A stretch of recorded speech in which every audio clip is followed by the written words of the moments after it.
오늘 로마서 말씀 계속 나누는데요. 이제 로마서 6장에서 지금 중요한 그 이슈가 2절에 있는 내용이죠. 2절 보면 이런 내용이 있습니다. 그럴 수 없느니라 죄에 대해서 죽은 우리가 어찌 그 가운데 더 살리요. 그리스도인은 죄에 대해서 죽었다 하는 거예요. 근데 이 말을 내가 그대로 수용할 수 없는 것이 내 형편입니다. 왜냐하면 나는 여전히 죄에 넘어지고 또 죄에서 자유롭지 못한 삶을 내가 살고 있기 때문에 그렇습니다. 죄에 대해서 죽었다. 근데 나는 아직 안 죽은 것 같다 하는 것이죠. 그래서 그 말씀이 내게 적용되는 데는 뭔가 좀 깔끔하지 못한 그런 메시지인 것입니다. 이 로마서를 기록한 분이 바울이잖아요. 바울이 그런 상황을 모를 리가 없습니다. 그래서 우리 그리스도인들이 가지고 있는 이 문제를 자세하게 설명해 줄 필요성을 바울이 당연히 느꼈던 것이죠. 그래서 3절 이하에서 그 부분을 분명하게 우리들이 인식하고 인정할 수 있도록 설명해 나가기 시작합니다. 이제 오늘은 우리가 3절부터 5절까지 말씀에서 보면 이제 그 문제를 침례라고 하는 그 의식을 통해서 그걸 비유로 해서 그 문제를 설명해 나가고 있습니다. 3절에 보면 마지막 부분에 너희가 알지 못하느냐, 침례를 받은 줄을 알지 못하느냐 이렇게 질문한 것을 보면 당시에 교회 성도들이 예수님을 믿기로 고백한 후에 다 침례 의식에 참여했다고 하는 것을 3절 말씀을 통해서 알 수가 있겠습니다. 그래서 당시 사람들이 이미 자기들이 신앙 고백적 차원에서 침례 의식에 행한 것을 통해서 예수님의 우리가 예수님을 믿음으로 말미암아 죄에서 죽었다고 하는 이 사실을 이제 우리에게 설명해 주려고 시도하고 있는 것이죠. 우리 침례라는 말이 우리 한국 교회 안에서는 조금 어색합니다. 왜냐하면 우리 한국 교회에 그 주도하는 그 교단이 장로교단이고 장로교단에서는 침례 의식을 행하지 아니하고 세례 의식을 행하기 때문에 우리 여러분들 가지고 있는 성경도 세례로 써 있는 성경을 사용하는 분이 계실지 모르겠습니다. 그래서 침례라는 말이 좀 어색할 수 있습니다. 그런데 우리가 이제 이런 걸 하나 알아야 합니다. 성경에 원래 쓰여 있는 이 신약 성경은 헬라어로 되어 있습니다. 그리스어죠. 그 헬라어로 되어 있는 그 성경의 이 침례 또는 세례로 되어 있는 부분은 이제 밥티조라고 되어 있습니다. 밥티조란 말은 물 속에 완전히 온몸이 잠겼다가 물 밖으로 나오는 의식을 말할 때에 그렇게 사용합니다. 그래서 이 침자가 좀 침침한 느낌이 들긴 하지만 이 잠긴다는 뜻을 갖고 있습니다. 물 속에 잠긴다는 의미를 갖고 있는 의식이 바로 이제 침례이고, 우리가 교회가 속한 교단이 침례교단입니다. 물론 침례교단이 미국에서는 가장 큰 교단이 돼서 이런 부분에서 스트레스를 받지 않는데, 근데 우리나라에서는 조금 약간 이제 왜 세례라고 안 하고 침례라고 하냐 하면서 받아들이기 어려워하는 분들이 계신 걸 압니다. 우리는 침례교회로서 우리 성경에서 가르치는 그대로 행하는 것을 목적으로 한 또는 그것을 추구하는 그런 교단입니다. 그러다 보니까 이 신약 성경에 나오는 내용대로 살아가려고 애쓰는 그런 것이 우리 교단이 갖는 중요한 특징이고, 그래서 우리 교회도 세례 의식으로 하지 아니하고 침례 의식으로 이제 여름에 우리 바로 옆에 침례탕이 있습니다. 그곳에서 의식을 행하고 있습니다. 그러면 이제 침례 의식이 사람을 물속에 집어넣었다가 물 밖으로 꺼내는 것인데, 이게 그냥 하는 게 아니죠. 의미가 다 있는 것이죠. 물속에 집어넣는 것은 죽음을 상징합니다. 그리고 다시 물 밖으로 꺼내는 것은 다시 살아나는 것, 부활을 상징합니다. 그래서 이 죽고 사는, 죽음과 부활, 이것을 시각적으로, 요즘 표현을 하면 영상으로 설명한 것이 침례입니다. 그러니까 예수님께서 죽으시고 다시 살아나신, 부활하신 것을 시각적으로 표현한 것, 시각적으로 설명한 것이 바로 침례라고 하는 것이죠.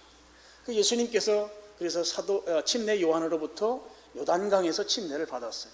그래서 우리 세례 의식을 행하는 분들이 세례가 성경에 맞는 것이다라고 주장하시는 분들은 꼭 이스라엘 성지순례를 한번 하셔야 합니다. 성지순례를 가면 예수님이 침례받은 장소를 방문할 수 있어요. 이제 가이드들이 잘 안 가는데 이제 거길 저는 꼭 코스에 넣도록 합니다. 가서 보면 이제 요단강이 흐르는데, 요단강은 우리가 한강같이 이렇게 큰 강을 보다가 요단강 보면 매우 실망합니다. 요단강은 강 폭이 어느 정도 되냐면, 여기 교회 뒤로 가면 강이 하나 있잖아요. 그 강이라고 표현할 수가 없죠. 그냥 냇물이 흐른단 말이에요. 그 정도밖에 안 돼요. 그래서 그 아주 작은 강인데, 그곳에 이제 예수님 침례 받으신 그 터가 있어요. 그러니까 예수님도 물속에 들어갔다가 물 밖으로 나온 증거가, 이제 성지에 갔다 오시면 그 뒤로는 이제 그것과 관련해서 다른 이야기들 이제 안 하시죠. 장로교 목사님들도 거기 한번 다녀오면 다른 말 안 합니다. 예수님은 분명히 물속에 들어가셨다가 물 밖으로 나오는 침례를 이제 순종하신 분이죠. 그래서 이건 뭘 의미하는가? 죽음과 부활을 의미한다 하는 것이에요. 근데 이 예수님이 죽으시고 부활하신 것을 우리에게 그것을 하도록 성경은 명령합니다. 마태복음 28장 19절 20절에 보면 너희는 모든 민족에게 가서 침례를 베풀고, 이렇게 돼 있어요. 제자를 삼아 침례를 베풀고. 침례를 베풀도록 예수님이 지상명령이라고 하잖아요. 예수님께서 이 땅에 계시다가 마지막에 제자들에게 명령하신 것이, 야, 사람들을 찾아가서 침례를 베풀어라. 그래서 거기에 이제 순종하는 것이죠. 우리는 예수님께서 말씀하신 침례 의식에 순종합니다. 순종하는데, 자, 이 침례라고 하는 것은 죽음과 부활을 시각적으로 설명하는 것인데, 그것을 우리가 순종하는 것은 바로 예수님의 죽으심과 부활을 믿는다고 하는 신앙 고백인 것이죠. 그래서 우리가 침례받는 것은 예수님이 죽으셨다가 부활하신 것을 내가 믿습니다 라고 하는 이 신앙 고백으로서 우리가 침례 의식에 참여하는 것입니다. 예수님이 내 대신 죽으시고, 그래서 물속에 들어가는 침례 의식으로, 그리고 부활하심으로 물에서 올라오시는 의식을 통해서 이제 신앙을 내가 그렇게 믿습니다라고 하는 것을 이제 고백하는데, 이 고백을 이제 외적 고백이라고 그래요. 내적으로는 내가 예수님을 주와 그리스도로 믿습니다라고 하는 이런 고백을 내적 고백이라고 하고, 침례 의식에 참여하는 것은 외적 고백이라고 해요. 외적 고백. 근데 이 침례 의식은 그래서 증인들이 많은 곳에서 행하는 것이죠. 사람들에게 나는 이제 예수님을 주와 그리스도로, 예수님 내 대신 죽으시고 내 대신 부활하셨다고 하는 것을 믿습니다 라고 하는 것을 증언하는 것이 바로 우리가 침례에 참여하는 것이죠. 교회 시대, 우리 이 지상에 최초에 생긴 교회는 예루살렘에 있는 예루살렘 교회입니다. 거기에 보면 사도행전 2장에 베드로가 설교했어요. 사람들에게 회개하고 주 예수를 믿으라 했을 때 사람들이 회개하고 침례에 순종합니다. 거기에 보면 3,000명이 그날 침례받았다. 바로 예수님이 나 때문에 죽으시고 나 때문에 나를 살리기 위해서 부활하셨다라고 하는 것을 고백한 사람이 3,000명이라 그런 것이죠. 자, 오늘 말씀으로 다시 돌아가서 3절과 4절 말씀을 보면, 그리고 5절까지 보면 여기에 합한다, 연합한다 이런 표현이 반복해서 나옵니다. 자, 3절 무릇 그리스도 예수와 합하여 침례를 받은 우리는 그의 죽으심과 합하여 침례를 받은 줄을 알지 못하느냐. 합한다라는 말이 나오고, 4절도 보면 그러므로 우리가 그의 죽으심과 합하여 침례를 받음으로 이렇게 되어 있고요. 5절로 가셔서 보시면 만일 우리가 그의 죽으심과 같은 모양으로 연합한 자가 돼요. 여기도 이제 합한다는 의미와 연합한다는 말은 같은 의미거든요. 연합한 자가 되었으며 또한 그의 부활과 같은 모양으로 연합한 자도 된다. 이 3절, 4절, 5절에서 중요한 표현이 합한다 또는 연합한다는 말입니다. 이 합한다, 연합한다는 말은 예수님 안으로 들어간다는 뜻입니다. 헬라 말의 의미가 예수님이 계시면 그 예수님 그 안으로 들어가는 것을 말해요. 그래서 이것을 연합한다 이렇게 표현합니다. 그래서 이를 이제 신학교에서 교리적으로 공부할 때는 연합의 교리 이렇게 표현을 해요. 그리스도와의 연합이 바로 예수님 안으로 들어가는 것을 의미한다고 하는 것이죠. 성경에 보면 이 연합된다고 하는 것을 표현한 것이 이제 로마서에 나오는데요. 그 중에 하나가 젖붙임입니다. 나무를 젖붙이는 것.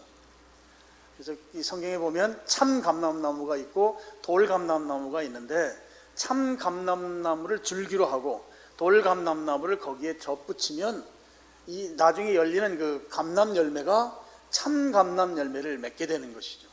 그렇게 줄기의 영향을 가지가 그대로 받는다 하는 거예요. 그래서 이 가지는 지금까지는 돌 감람나무였는데 참 감람나무에 젖붙이는 순간 참 감람나무 가지가 되어버리는 거예요. 바로 그런 것이 연합의 의미인 것이죠. 자, 4절을 다시 보시겠습니다. 4절 그러므로 우리가 그의 죽으심과 합하여 침례를 받음으로 그와 함께 장사되었나니 이렇게 되어 있어요. 자, 예수님의 죽으심과 합하여, 예수님의 죽으심과 연합됐다는 것이죠. 그래서 예수님과 함께 장사됐다는 것입니다. 그것을 침례 의식으로 보여준다 하는 거예요. 이게 4절 상반절 설명입니다. 자, 죽으면 당연히 장례를 치러야죠. 장사 지내야죠. 근데 4절에서 굳이 죽음 이후에 장사되었다는 표현을 여기에 넣은 것은 이 죽음이 확실하다고 하는 그 확실성을 강조하기 위한 것입니다. 다시 말씀드려서 장사 지냄으로 인해서 예수님의 죽으심이 확실하다 하는 것이에요. 그런데 여기에 연합된 것이 우리입니다. 그러니까 예수님이 죽으셨고 그 죽으신 것이 확실한 것이 장사라는 표현으로 성경이 우리에게 확실하게 증거로 보여주는데, 거기에 우리가 예수님과 연합되었기 때문에 우리도 예수님처럼 확실하게 죽었다 하는 것이죠. 여러분, 죽어서 장사되면 이 죽은 자는 모든 것이 다 끊어집니다. 죽음으로 인해서 그동안 살아있을 때 죄 문제 때문에 고생하고 그 죄가 나로 하여금 참 고통스럽게 하고 죄 안 지려고 하는데 계속 넘어지고 하면서 그 죄와 연관해서 살아왔던 그런 모든 것들도 죽음으로 인해서 다 끝나는 것이죠. 그래서 2절 말씀처럼 죄에 대해서는 죽은 자가 되는 것이에요. 우리가 예수님의 죽으심과 연합한 자가 돼서 그 결과로 죄에 대해서는 죽은 자가 된다 하는 것입니다. 예수님과 연합되었기 때문에 죄와 관련해서는 이제 죽은 것이다. 예수님이 죽으셨던 것처럼 우리가 침례라는 의식을 통해서 우리도 예수님처럼 죽은 자가 됐다. 더 이상 죄 문제와는 연관이 없다고 하는 것을 강조하는 것이 이제 4절 상반절입니다. 그런데 여러분, 죽어서 장사 지내는 것만으로 끝내서는 안 되는 것이죠. 저는 이 예수님의 죽으심과 부활, 또 우리의 죄 문제를 설명하는데 침례라고 하는 이 의식을 여기 가져다가 설명하는 것은 바로 이 부분 때문에 그렇다고 생각해요. 죽었다가 침례는 물속에 완전히 잠깁니다. 이게 죽는 것이죠. 그런데 물속에 완전히 잠가 놓는 것으로 끝낼 수 없어요. 끝내면 큰일 나는 거예요. 끝내면 그냥 죽음의 연속인 것이죠. 그래서 물속에서 건져내는 거예요. 이게 침례죠. 이게 물속에서 꺼내는 것입니다. 반드시 물 밖으로 나와야 하는 것입니다. 그래서 성경은 물 밖으로 나오는 것을 예수님이 죽었다가 부활하신 것으로 설명하는 거예요. 그래서 이 침례 의식은 물속에 들어가서 계속 있으면 죽기 때문에 끝까지 있으면 결코 안 되는 것이고 반드시 물 밖으로 나와야 된다. 침례 의식이 그렇게 행하는 것이다. 바로 그것을 부활로 설명하는 것이다 하는 거죠. 근데 4절을 자세히 보면요, 4절 보시면 중간에부터 보겠습니다. 이는 아버지의 영광으로 말미암아 그리스도를 죽은 자 가운데서 살리심과 같이 우리로 또한 새 생명 가운데서 행하게 하려 하심이라 그랬습니다. 예수님을 살리시는 것, 그러니까 예수님이 부활하시는 것을 예수님 스스로 했다고 성경이 지금 표현하고 있지 않아요. 아버지가 살려주셨다는 거예요. 아버지가 부활시켜 주셨다고 성경은 표현합니다. 아버지의 영광으로 말미암아 그리스도를 죽은 자 가운데서 살리셨다. 그러니까 예수님이 부활하시는 것은 아버지가 살려주셔야만 부활할 수 있는 것이죠. 바로 그 부분을 설명하고 있는 것입니다. 그런데 아버지께서 살려주는 그 핵심 키워드가 뭔가 하면 영광입니다. 영광. 아버지의 영광으로, 아버지의 영광을 통하여 예수 그리스도를 죽은 자 가운데서 살리셨다, 이런 표현인 것이죠. 여기에 영광이라고 하는 말이 나와요. 특별히 아버지의 영광, 하나님의 영광인 것이죠. 자, 그러면 이 하나님의 영광이 무엇인가? 이 아버지의 영광이라고 하는 것은 아들이신 예수님의 십자가 희생, 십자가 순종을 통하여 아버지께서 가지고 계신 우리 죄인들을 향한, 우리 인류를 향한 근본 목적이 있어요. 그 근본 목적은 무엇인가 하면 죄로 말미암아 아버지로부터 멀어진 그들을 다시 아버지께로 불러들여서 아버지께로 가까이 오게 해서 아버지가 진정으로 원하는 것, 그 죄인들이 아버지께로 와서 아버지께 예배하는 삶을 살게 하는 것이 아버지가 우리 인류를 향해서 가진 궁극적인 목적입니다. 그런데 이 목적이 이루어지려면 예수님께서 십자가에서 희생하는, 십자가에서 순종하는 것이 반드시 필요한 것이죠. 예수님의 십자가의 순종이 있을 경우에, 그럴 경우에만 죄인들이 죄의 문제를 처리하고 해결하고 아버지께로 와서 아버지를 예배하는 삶을 살게 되는 것이고, 이것이 아버지가 원하는 것이다 하는 것이에요. 아버지가 원하시는 우리 인류를 향한 목적이다 하는 것이죠. 그래서 이 목적이 이루어지려면 반드시 예수님께서 십자가에서 순종하셔야 한다 하는 것입니다. 그래서 예수님이 그렇게 순종하셨습니다. 순종하심으로 인해서 아버지는 아버지의 목적을 이룰 수 있게 된 것이죠. 아버지의 권위가 세워진 것입니다. 자, 이 부분을 설명하고 있는 성경 구절을 우리가 같이 한번 보겠습니다. 요한복음 13장 31절 32절입니다. 제가 읽으면서 설명하겠습니다. 자, 이제 우리 다음 주가 고난주간인데 가룟 유다가 예수님을 팔으려고 이제 당시에 그 권력자들을 만나고 돈도 받고, 또 예수님이 감람산에 자주 올라가는데 그때 내가 어떤 분이 예수님인지를 깜깜한 밤중인데 잘 보이지 않으니까 알 수 있게 해주겠다고 하는 등등 이런 모략을 꾸미기 위해서 31절 그가 나간 후에 예수님이 나를 팔자가 있다 그리고 뭐 이런 이야기들 쭉 하고 회개할 것을 이제 촉구했지만 가룟 유다가 듣지 않고 나갔습니다. 자, 예수님을 팔기 위해서 이제 가룟 유다는 작업이 시작된 것이죠. 나간 후에 예수께서 이르시되 지금 인자는 예수님 스스로를 말씀할 때 인자라고 표현해요. 인자가 영광을 받았고, 자, 아직까지는 예수님이 십자가를 지시지 않으셨지만 이미 이제 십자가를 지실 수밖에 없는 이제 상황 속으로 지금 진행되어 가고 있는 것이죠. 가룟 유다가 예수님 팔아먹고 이제 곧 예수님은 그 권력자들에게 체포되고 하는 그것을 예수님께서 뭐라고 말하는가 하면 지금 인자가 영광을 받았다. 십자가에 순종한 것을 말하는 것이죠. 그리고 그 다음 말이 중요하죠. 하나님도 인자로 말미암아 영광을 받으셨도다 이렇게 되어 있어요. 인자로 말미암아 영광을 받으셨다. 그러니까 예수님께서 십자가에 순종함으로 인해서 아버지가 가지신 궁극적인 목적, 죄인들이 회개하고 주님 앞으로 나와서 예배하는 삶을 살게 하는 그 목적을 이룰 수 있는 근거를 만들어 주신 것이 아버지께서 영광을 받는 것이에요. 아버지가 받는 영광은 예수님의 순종, 십자가에 희생되는 그 순종으로만 비로소 가능한 영광이다 하는 것입니다. 그래서 하나님도 인자로 말미암아 영광을 받으셨다.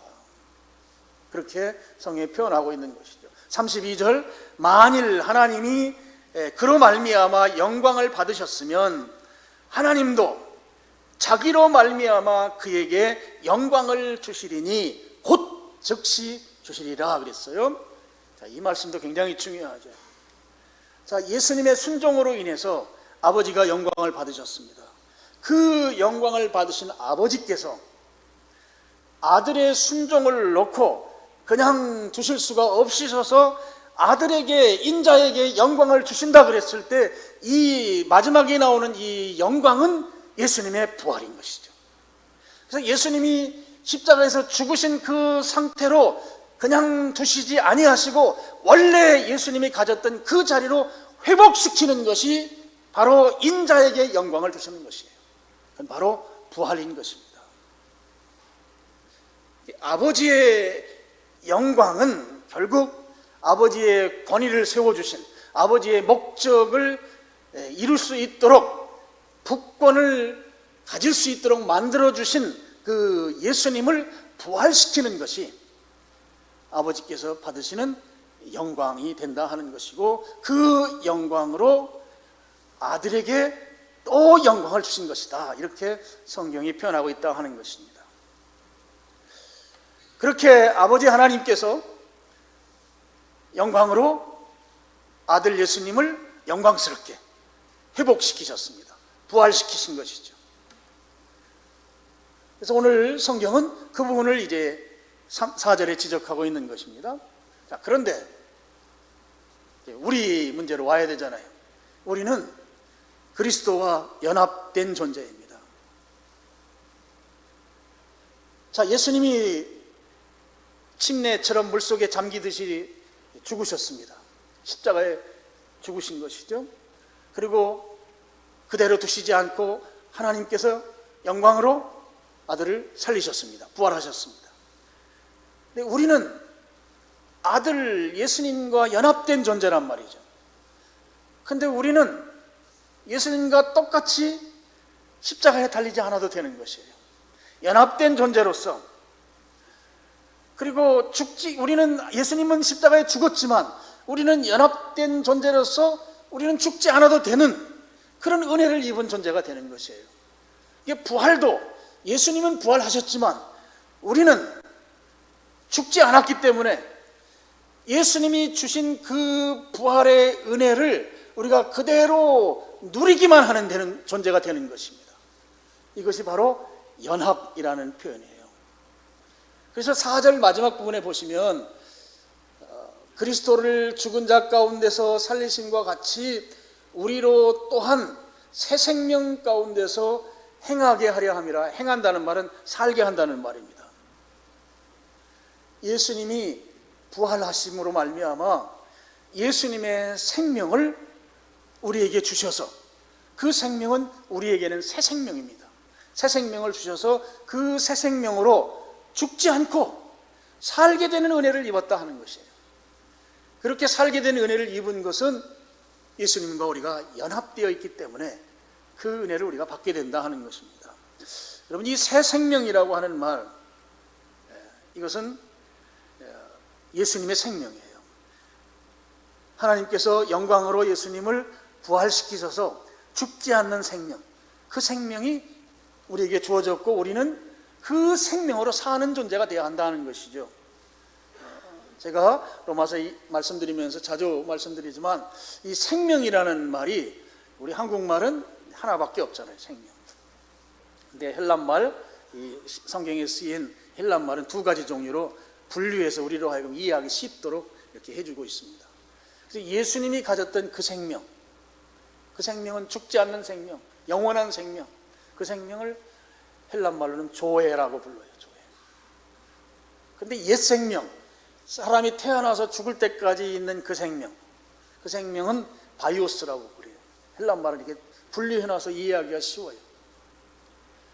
그래서 예수님을 믿지 않는 사람들에게는 바이오스 생명을 사는 것이고, 예수님을 믿음으로 말미암아 예수님의 죽으심과 부활의 은혜가 그 혜택을 입은 자들은 예수님께서 부활하신 그 새 생명을 주셨기 때문에 예수님의 생명인 이 조회의 생명을 누리면서 살게 되는 것이다 하는 것이죠. 오늘 성경에서 침례를 통해서 예수님의 죽으심과 부활을 믿도록, 그리고 우리의 죄 문제가 어떻게 처리되는지를 지금 설명해 가고 있는데요, 우리가 예수님과 연합된 존재로서 예수님이 십자가의 죽으심으로 우리의 죄가 처리되었습니다. 그런데 그냥 그걸로 처리된 것으로 끝나는 게 아니고 예수님께서 부활하심으로, 역시 부활하신 예수님과 우리가 연합되어 있기 때문에 부활이 주는 이 새 생명이 우리에게 주어져서 예수님의 그 영원한 생명, 조의 생명으로 우리는 살아가야 마땅한 존재들이다, 이렇게 오늘 성경이 우리에게 강조하고 있는 것이죠. 자, 5절 말씀을 이제 결론처럼 보겠습니다. 5절 우리가 같이 한번 읽어볼까요? 5절, 만일 우리가 그의 죽으심과 같은 모양으로 연합한 자가 되었으면, 우리 성경이 이걸 이제 조건문이라고 하잖아요. 그러니까 예수님과 연합해서 죽었다고 하는 사실을 내가 믿으면 그럼 부활해서 새 생명으로 사는 것도 믿어야 한다, 이런 것입니다. 자, 침례받기 위해서 물속에 들어가는 거, 예수님의 그 죽으심의 이미지를 갖고 내가 거기에 순종해서 예수님의 내가 연합된 자로서 예수님의 죽으심은 곧 나의 죽음으로 내가 받아들이고 그렇게 산다면 예수님의 부활로, 근데 나는 안 죽었잖아요. 이 부활을 받아들이는 거, 그거 껄끄러워하지 말아라, 이게 부담 갖지 말아라, 이게. 예수님이 부활하신 것, 또 역시 내가 예수님과 연합해 되었기 때문에 죽지 않는 생명, 그 생명을 예수님이 부활하심으로 우리에게 주셨기 때문에 그 사실도 믿고 새 생명으로 우리가 살아야 된다 하는 거예요. 영원한 생명, 그 생명 가진 존재로 살아야 한다는 것입니다. 그걸 강조하는 것이죠. 이 5절에서 나오는 표현 가운데 중요한 말이 같은 모양으로라는 말이에요. 같은 모양. 같은 모양으로, 죽는 것도 같은 모양으로, 부활도 같은 모양으로, 이렇게 성경이 되어 있습니다. 근데 이 같은 모양으로라고 하는 말은 내가 예수님과 똑같이 십자가에 못 박혀 죽고 또 예수님과 똑같이 3일 만에 살아나고 그런 말씀은 아닙니다. 우리는 안 죽습니다. 예수님은 십자가에서 죽으셨지만 우리는 죽지 않습니다. 그래서 여기에 나오는 이 같은 모양이라고 하는 것은 예수님의 죽으심과 부활로 말미암아 주어지는 능력과 효과가 나에게 그대로 적용된다는 말씀이에요. 나는 안 죽지만 예수님께서 죽어주시고 예수님께서 죽으셨을 뿐만 아니라 부활하심으로 말미암아 주어지는 그 새 생명이 내가 그분과 연합되어 있기 때문에, 같은 모양으로 연합되었기 때문에 나에게 그 혜택이 그대로 온다라고 하는 말씀인 것이죠. 그래서 우리는 안 죽습니다. 예수님을 믿음으로 말미암아 예수님이 죽었다가 살아나심으로 말미암은 그 죽지 않는 영원한 생명, 우리 오늘 본문에 나오는 새 생명의 혜택은 우리가 그대로 다 받는 것이죠.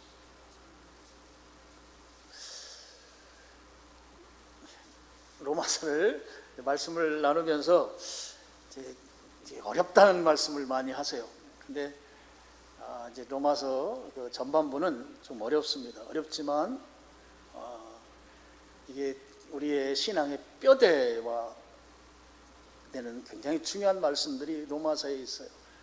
그래서 이 로마서를 차근차근 설교하는 목사님들이 그렇게 썩 많지는 않아요. 근데 저는 아주 제가 가지고 있는 모든 역량을 동원해서 조금이라도 쉽게 좀 설명을 할 수 있으면 좋겠다. 그래서 성도님들이 좀 이해하는데 어려움이 없도록 하려고 무진장 애를 쓰는데, 그럼에도 불구하고 어렵다고 하는 분들이 꽤 계십니다.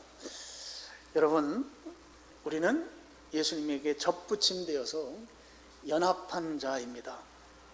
그래서 예수님의 죽으심을 우리가 믿음으로 말미암아 죄에 대해서는 죽은 자라고 말하는 이 2절 말씀이 우리가 그대로 수용할 수 있도록 그런 존재라고 하는 것이죠.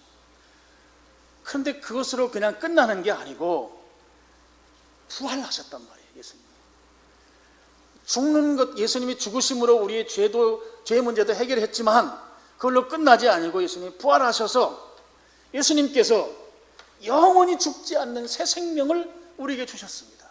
그래서 이 새 생명으로 우리는 살아야 된다고 하는 거예요. 살아야 된다. 어떤 성도님 이야기를 제가 하겠습니다. 이분이 시골에 부모님이 계신데 연로하셔서 이제 질병 치료도 하시고 그래서 모시고 살기로 했습니다. 근데 모시고 살았는데 한 3년여 계시다가 돌아가셨어요. 서울로 올라와서 오래 살았기 때문에 부모님이 재산이 얼마나 있는지 뭐 이런 것도 잘 몰랐다고 그래요. 또 관심도 없어서 신경도 쓰지 않고 살았답니다. 그런데 부모님 돌아가시고 나서 얼마 지나지 않았는데 어느 날 한 분이 찾아왔더래요. 찾아와서 부친의 이름을 대면서 부친 이름으로 저 경상도에 땅이 한 10여만 평 있는데 산으로 되어 있는 그 땅이 그렇게 있는데 그것을 좀 팔았으면 좋겠다. 자기에게 팔라고 하는 요구를 하는 한 사람이 찾아왔다는 거예요. 근데 이분은 아버지가 그런 땅을 가지고 있는 것도 잘 몰랐다고 그럽니다. 그리고 산골짜기에 있었기 때문에 이 값도 나가지 않고 그냥 모르고 있었는데 한 사람이 와서 그 땅을 매매해달라고 하는 이야기가 그곳에 어느 대학교가 그곳에 캠퍼스를 신축해서 이전 계획을 갖고 있는데 그 땅의 일부를 수용해서 해야 되고 또 수용되지 않는 부분은 이제 학교 근처 땅이 되다 보니까 값이 갑자기 수직 상승하는 그런 결과가 이제 오게 된 것이죠. 그래서 아주 비싼 가격에 그 땅을 이제 팔게 되었다고 그래요. 그래서 지금까지 그런 부동산이 있는 줄도 모르다가 어떤 분이 와서 거기에 대학교 캠퍼스가 이전을 하기 때문에 일부 수용되고 해서 팔도록 요청을 했고 그래서 갑자기 수십억 원의 돈이 생긴 것입니다. 이분에게 있어서 그 땅이 매매하기 전과 매매한 이후는 전혀 다른 삶을 살게 된 것이죠. 그걸 모를 때는 그냥 아이들 등록금 준비하고 뭐 이런 것 때문에 굉장히 힘들었는데 갑자기 그런 아주 수십억 원의 돈이 생겼으니 이제는 아주 당당하고 그야말로 아주 자신감 있게 이렇게 살게 됐다 하는 거예요. 모를 때에는 기죽어 살았고, 근데 알고 또 그것도 갑자기 캠퍼스 이전이라고 해서 가격이 비싼 가격에 팔고 뭐 이런 과정들, 이제 하나님의 선하신 인도하십니다. 그렇게 고백하죠. 그렇게 고백하면서 이분이 굉장히 하루아침에 전혀 다른 인물이 됐습니다. 여러분, 우리가 예수님의 부활로 인해서 예수님과 연합된 자로서 우리 속에 새 생명이 이미 주어졌습니다. 모르고 살 때, 그때는 힘들고 기죽어 살았을지 모르지만 예수님의 새 생명이, 예수님의 부활로 인해서 우리가 그를 믿음으로 그와 연합된 자로서 내게 새 생명이 이미 주어졌다는 이 사실은 우리들로 하여금 지금까지 살아온 옛 생명으로 살던 그 삶이 아니라 예수님의 그 생명으로 살라고 분명히 말씀하신 대로 그 생명으로 이제 살 수 있게 되었다고 하는 것이죠. 그것을 발견하는 순간, 그것을 깨닫는 순간 우리는 새 생명으로 살아야 하는 존재라고 하는 것입니다. 우리가 그동안은 죄에 익숙하고 죄가 습관이 돼서 그냥 쉽게 죄에 넘어지는 인생을 살았습니다. 새 생명이 있는 줄도 모르고 초라한 인생을 살아왔던 것이죠. 근데 우리가 오늘 성경 말씀에 보니 예수님이 부활하심으로 인해서 우리에게 주신 생명은 새 생명, 죽지 않는 생명. 그런데 그 생명은 우리를 살아가게 하는 생명이에요. 살아가게 하는 생명. 4절 마지막 부분에 또한 새 생명 가운데에서 행하게 하려 하심이라, 살게 하려 하심이라. 생명으로, 새 생명으로 사는 것입니다. 예수 그리스도와 연합된 자로서 새 생명이 있음을 여러분 믿으시기를 축원합니다. 그리고 그 생명으로 살기를 축원합니다. 그렇게 믿고 살 때 죄에 허덕이는 그 삶에서 벗어날 수 있습니다. 죄의 수렁에 빠졌더라도 일어날 수 있는 힘이 새 생명으로부터 공급되어지는 것입니다. 그래서 죄로부터 죽었다고 하는 이 사실이 새 생명이 내 안에서 작동할 때, 새 생명으로 살 때, 그때 죄가 죽었다고 하는 말이 드디어 믿어지게 되는 것이다 하는 것이에요. 여러분, 우리는 예수 그리스도를 믿음으로 말미암아 우리 속에 예수님의 생명이 있어요. 생명. 이 생명을 오늘 로마서 6장 4절은 새 생명, 뉴 라이프라고 분명하게 말씀하고 있어요. 그 생명이 있고 그 생명으로 살아가라는 거예요. 살아가라는 거예요. 생명이 있는 자와 생명 없는 자가 어떻게 구분해요? 여러분, 겉으로 표시 안 날 수 있어요. 예수님 믿는 사람과 예수 믿지 않는 사람 겉으로 구분이 잘 안 될 수 있습니다. 제가 늘 설명하지만 여러분, 계란으로 제가 설명하잖아요. 유정란과 무정란은 프라이팬에 깨서 계란 후라이 만들면 똑같아요. 맛도 똑같고 영양분도 아마 똑같을 거예요. 근데 어디서 달라지는가? 어미달기 품으면 달라져요. 어미달기 유정란과 무정란을 같이 품어서 3주 걸리잖아요. 한쪽은 병아리라고 하는 새 생명이 나오는데 한쪽은 21일 동안 품으면 썩어버립니다. 겉으로 볼 때 모르지만 우리는 새 생명을 소유한 사람들이에요. 그래서 그 새 생명이 우리가 살아가는 근거입니다.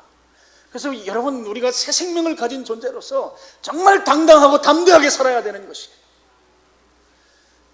새 생명이 내 안에 있다고 하는 것을 인정하시기를 축복합니다.